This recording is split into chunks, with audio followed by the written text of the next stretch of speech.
This is the secret that bakeries don't tell you. Now I only make bread like this.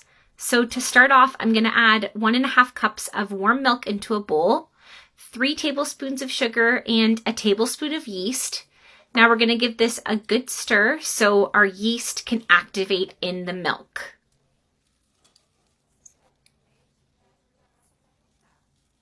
All right, now that that's all mixed, we're going to add in our flour.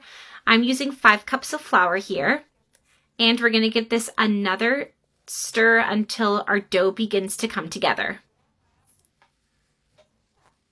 Now for this part, you can start to use your hands. It's just going to make it a little bit easier to mix. Okay, so this is the result after kneading for a little while.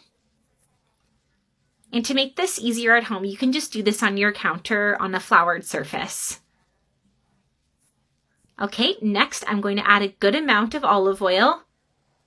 And we're going to knead this again just to prevent our dough from drying out. And we're going to knead this until all the oil is gone. Okay, so we're going to shape our dough into a ball just like this. We're going to join the bottom pieces together. And we're going to give this, we're going to cover this bowl with some plastic wrap. Or if you have a clean cloth, you can use that too. Use whatever you have at home. It's just important that this is fully covered. All right, looking good. And we're going to let this rest for about 1 hour. Okay, it's been an hour and our dough is ready. See how much this raised? It grew so much. Okay, remove the plastic wrap. We're going to take the dough out of the bowl and we're just going to put it right onto the counter.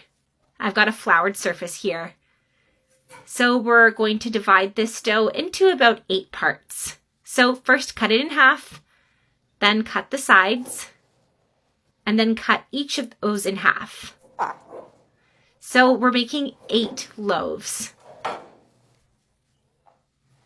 Okay, so I'm just taking each piece and I'm just going to shape them into balls just like this. And make sure that each piece of dough is rolled out well. We're going to repeat this process with every single section.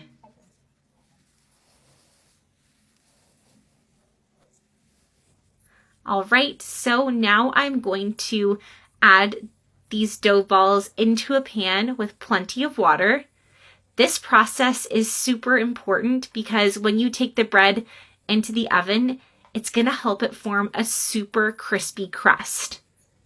This is the secret to this recipe. All right, very gently adding these in.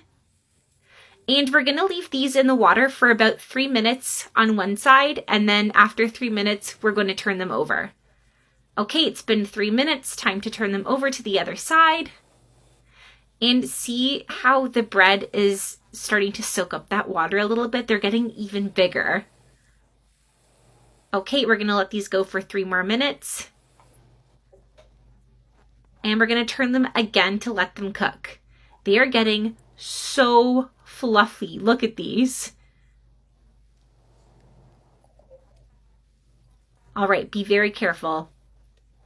Now we're going to very gently remove these from the water. And we're going to place them right into a baking pan. Okay, with the help of a knife, I'm just making a very small cut onto each of these. It's going to give these a nice look once they're baked, you'll see. Bake at 350 for 25 minutes, and this is the result. Look how gorgeous these are. Shall we give them a try? Beautiful.